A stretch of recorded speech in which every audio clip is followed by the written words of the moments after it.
Olá pessoal, esse é mais um vídeo escatológico. Estou aqui para trazer mais informação acerca das profecias, da escatologia, que é a ciência, doutrina, o estudo acerca das últimas coisas. Se você ainda não segue o nosso canal, clica aqui, siga o nosso canal, dá um joinha, deixe seus comentários ao final e clica no link aqui do YouTube, onde tem todas as nossas redes sociais. Se você quiser semear no nosso ministério, siga-nos no Instagram, Facebook, o site da Igreja Batista Betel, que é betelonline.com.br. Nós temos todas as nossas mídias sociais para abençoar a sua vida e o seu coração. Hoje nós vamos tratar sobre um assunto muito especial, que é a doutrina propriamente dita da segunda vinda, a doutrina do segundo advento, ou seja, da segunda vinda de Cristo na igreja primitiva. Ou seja, como é que a igreja primitiva via essa questão do segundo advento ou a segunda vinda de Cristo. E concorda-se, a maioria dos estudiosos concorda de maneira geral que a igreja dos séculos que imediatamente se seguiram ao período chamado apostólico tinha uma opinião pré-milenarista a respeito do retorno de Jesus. Um teólogo chamado Alice, um amilenista, ele diz o seguinte: cria-se amplamente no pré-milenarismo na igreja primitiva, embora não se possa dizer com certeza com que amplitude esse posicionamento tinha, mas o realce que muitos dos seus defensores davam às recompensas terrenas e aos prazeres carnais provocou grande oposição, e ele foi quase completamente substituído pela posição espiritual, entre aspas, de Agostinho, que acreditava no não literalismo desses escritos proféticos.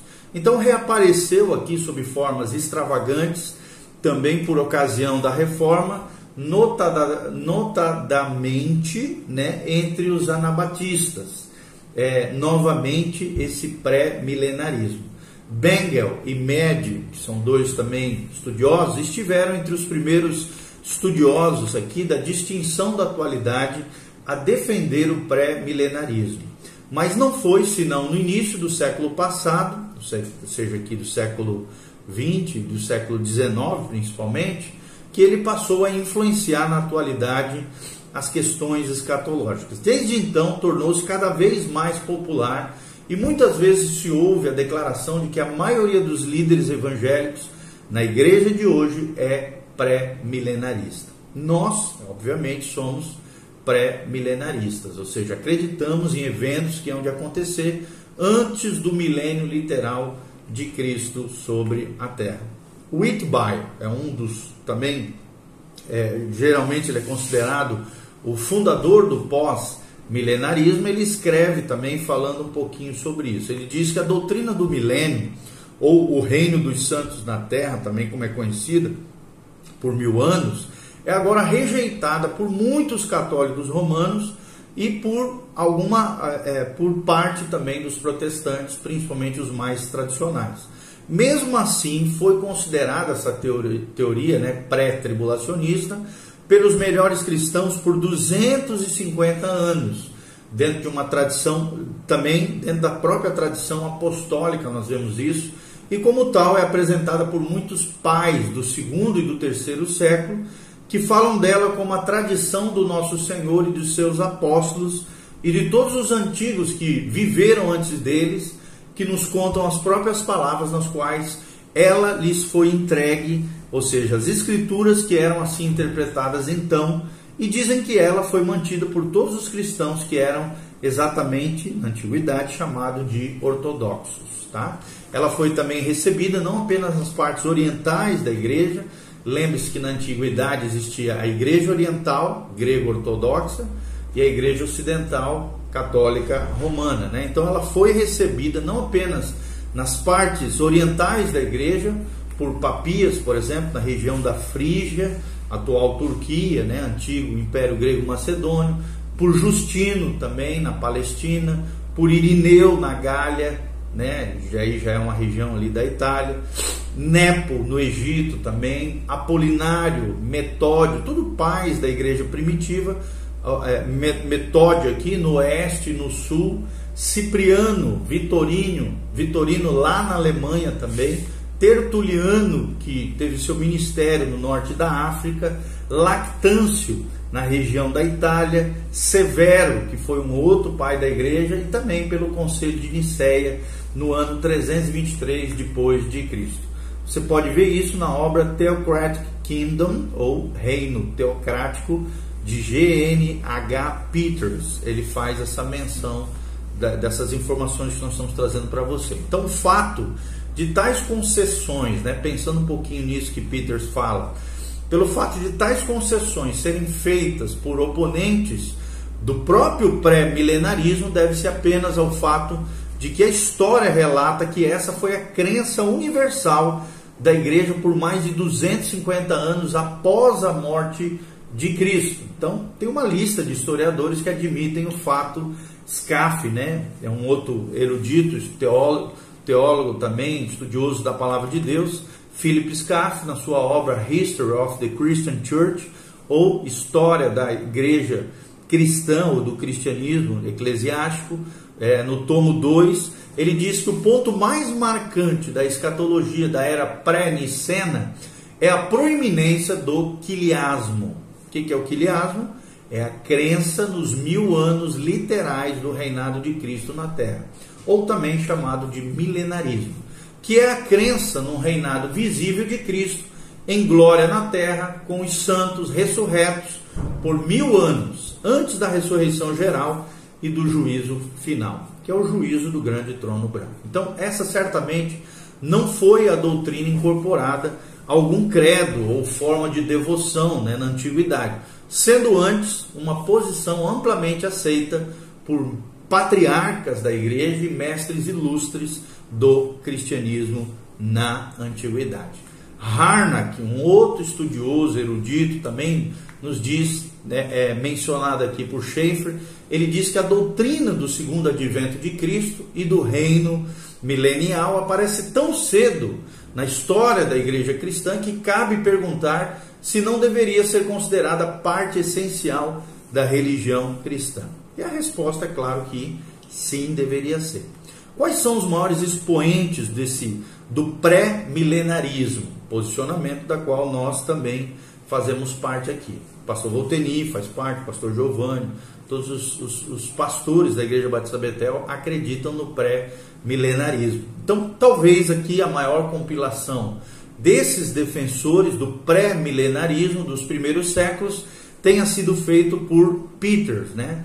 Ele lista da seguinte maneira: os defensores do pré-milenarismo, por exemplo, no primeiro século, foram André, Pedro, Filipe, Tomé, Tiago, João, Mateus, Aristio, também um patriarca da igreja, João, considerado e chamado como o presbítero.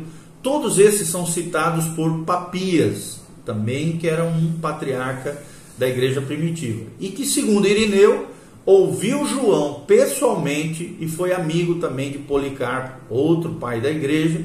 E todas essas referências aos apóstolos concordam com os fatos que temos provado aqui, que os discípulos de Jesus tinham uma visão judaica sobre o reino messiânico literal na primeira parte do século, ou seja, do século cristão. E em vez de descartá-lo, eles o ligavam, obviamente, ao segundo advento em seguida.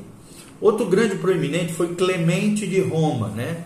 Você pode ver essa menção em Filipenses 4:3, que viveu entre os anos 40 a 100 depois de Cristo, aproximadamente. Barnabé também foi um dos defensores do pré-milenarismo, que viveu entre 40 e 100 depois de Cristo. Hermas também, um dos grandes pais da igreja, viveu do ano 40 ao 140 depois de Cristo. Inácio, bispo de Antioquia, que morreu na perseguição ordenada pelo imperador Trajano, ele viveu entre 50 depois de Cristo e 115.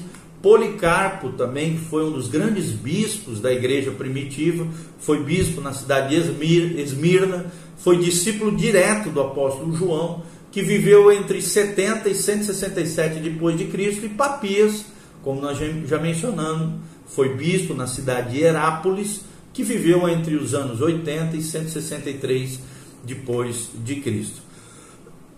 Por outro lado, é claro, nós não podemos apresentar aqui nenhum nome que possa ser citado como categoricamente contrário à nossa posição pré-milenarista.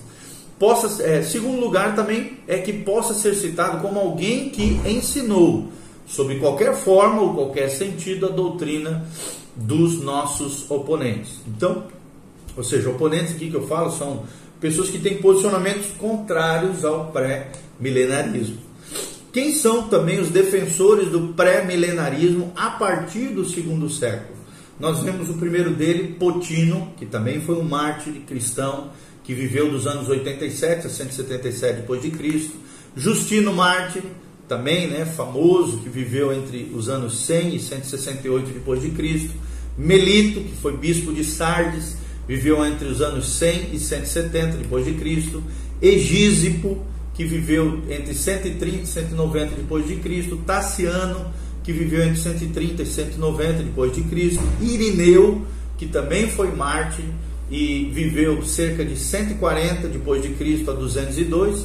As igrejas de Viena e as igrejas de Lyon, Viena na Áustria e Lyon na França, também criam no pré-milenarismo. O Tertuliano, que viveu entre o ano 150 e 220 d.C., e Hipólito, que viveu entre o ano 160 e 240 d.C. Por outro lado, obviamente, nenhum escritor sequer pode ser apresentado, nem mesmo um nome pode ser mencionado dentre os citados que se tenha oposto ao quiliasmo nesse século, ou seja, no século II. Que o estudioso, então, pense um pouquinho sobre isso, reflita sobre isso, ou seja, os 2 primeiros séculos da era cristã, nos quais nenhuma oposição direta surgiu contra essa doutrina, mas sim, essa doutrina foi mantida pelos mesmos homens que foram considerados os pais da igreja, os líderes mais eminentes naquela época, por meio dos quais acompanhamos dentro dos escritos da história da igreja, que foram pré-milenaristas. O que devemos concluir então? Primeira observação que nós trazemos é que a fé comum da igreja sim era quiliástica, ou seja, acreditava no milênio literal de Cristo, ou nos 1000 anos proféticos, onde Cristo reinará em glória e graça na terra. Segundo lugar, que tal generalidade e unidade dessa crença apostólica, patriarcal, só poderia ter sido introduzida pelos fundadores da igreja e pelos presbíteros nomeados diretamente por cada um dos grandes líderes e apóstolos do primeiro e segundo século da era cristã.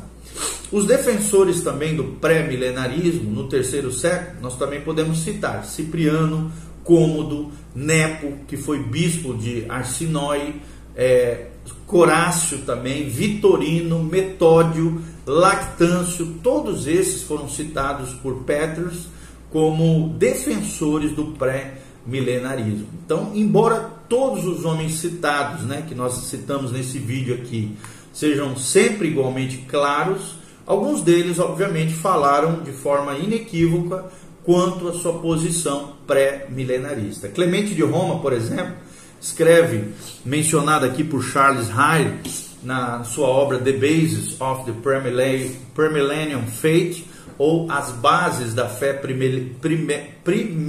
Primilenial, traduzindo aqui para o português, ele diz o seguinte, Clemente de Roma, um dos pais da igreja, ele diz, verdadeiramente, logo a vontade de Cristo será cumprida como as Escrituras também testemunham, dizendo, certamente venho sem demora, e de repente virá ao seu templo o Senhor, aqui uma referência a Cristo, a quem vós desejais, o Santo de Deus. É o que fala Clemente de Roma, aqui nós vemos claramente que ele cria no milênio literal. Justino, também o mártir, em seu Diálogo com Trífo, uma obra famosa da história da igreja, da antiguidade, dizia o seguinte, Justino mártir, mas eu e qualquer um que somos em todos os aspectos cristãos, decididos, sabemos que haverá a ressurreição dos mortos, e 1000 anos em Jerusalém, que será então construída, adornada e aumentada, como declaram os profetas Ezequiel e Isaías. E ainda mais, certo homem chamado João, um dos apóstolos de Cristo, previu por uma revelação que foi feita a ele, que os que crescem em nosso Cristo passariam 1000 anos em Jerusalém, e depois disso a ressurreição geral, ou, para ser breve, a eterna ressurreição e julgamento de todos os homens também ocorrerá. Então era assim que acreditavam os líderes dos 3 primeiros séculos da igreja ou da era primitiva. Irineu, que também foi um outro bispo, o bispo da cidade de Lyon, atual França, né, apresenta uma escatologia bem desenvolvida já para aquela época, quando ele descreve o seguinte. Vou falar aqui as palavras de Irineu, bispo de Lyon. Ele diz: mas quando esse anticristo tiver devastado todas as coisas nesse mundo, ele reinará por 3 anos e 6 meses e sentará no templo em Jerusalém. Então o Senhor virá do céu entre as nuvens na glória do Pai, mandando esse homem e os que o seguiram para o lago de fogo, mas trazendo para os justos o tempo do reino, quer dizer, o descanso, o sagrado 7º dia, e restaurado a herança prometida de Abraão, na qual o Senhor declarou que muitos vindos do leste e oeste sentarão com Abraão, Isaque e Jacó. Então a bênção prevista pertence sem dúvida à época do reino, aqui milenial, literal, quando os justos então reinarão depois da sua ressurreição. Então, ouvindo aqui, né, o bispo de Lyon, nós vemos que realmente ele tinha, já para aquela época, imagine só, uma escatologia bem detalhada aqui, relatada nas suas palavras. Tertuliano também, que foi um dos grandes pais da igreja, soma juntamente com esse bispo de Lyon o seu testemunho, quando ele afirma o seguinte: mas nós confessamos que um reino sobre a terra nos é prometido, apesar de antes do céu, ou seja, primeiro vão para o céu, né? Apenas em outro estado de existência haverá esse reino milenial, visto que ele acontecerá depois da ressurreição dos santos, por 1000 anos na divinamente construída cidade de Jerusalém. Justino também e Irineu falaram o seguinte, mencionado aqui por Daniel Whitby, na sua obra Treatise on the Millennium, tá? Ou Tratado acerca do Milênio. Ele diz que 3 classes de homens. Primeiro, os hereges, que negavam a ressurreição da carne e do milênio literal. Segundo, havia uma outra classe de homens, né, na sua época, que são os verdadeiramente ortodoxos, que afirmavam a ressurreição e o reino de Cristo na terra. E existia na sua época um terceiro grupo, que são os crentes que concordavam que os justos, e mesmo assim esforçavam-se para alegorizar e transformar em metáfora todas as passagens que apontavam para o próprio reinado de Cristo, e que tinham opiniões em concordância com aqueles hereges que negavam, não com os ortodoxos, que afirmavam que esse reinado de Cristo na terra aconteceria. Tá bom? Então Justino, tanto Justino como Irineu, né, reconheciam o pré-milenarismo como o critério de uma perfeita ortodoxia cristã, ou uma fé ortodoxa. Em seu diálogo com Trífo, né, em que escreve que alguns são chamados cristãos, mas são ímpios, hereges, ensinando doutrinas que são totalmente blasfemas, ateístas e tolas, Justino reconhece esse posicionamento que ele mesmo tinha, chamado pré-milenarismo. Tá? Isso foi citado por Crominga, D.H. Crominga, na sua obra The Millennium in the Church. Ele mostra aqui que incluiria qualquer um que negasse o pré-milenarismo. Então, nessa categoria mencionada por ele. Então, visto que ele incluiu nela os que negaram a ressurreição, um ensinamento também associado naquela época. Então, seria seguro concluir com aquilo que Peters afirma na sua obra Church History, volume 2, ele diz assim: quando examinamos o quadro histórico, somos forçados a concluir que os escritores que insistem na grande extensão do quiliasmo na igreja apostólica e primitiva estão certamente corretos. Nós, consequentemente, apoiamos os que se expressam como Muncher, né, na sua obra, como eu mencionei, Church History, que o quiliasmo, ou seja, essa doutrina do milênio literal, dos 1000 anos proféticos de Cristo reinando na terra, foi recebido universalmente por quase todos os mestres antigos da igreja primitiva e associam junto com Justino aqui o Mártir já mencionado, ao todo da comunidade ortodoxa dos tempos antigos. É o que fala Peters, tá bom? Quais são os oponentes, então, que surgiram logo em seguida contra a posição pré-milenarista? É o que nós vamos ver no vídeo seguinte. Continue conosco nesse série de vídeos sobre o segundo advento ou a segunda vinda de Cristo. Um abraço, Deus os abençoe. Amém e amém.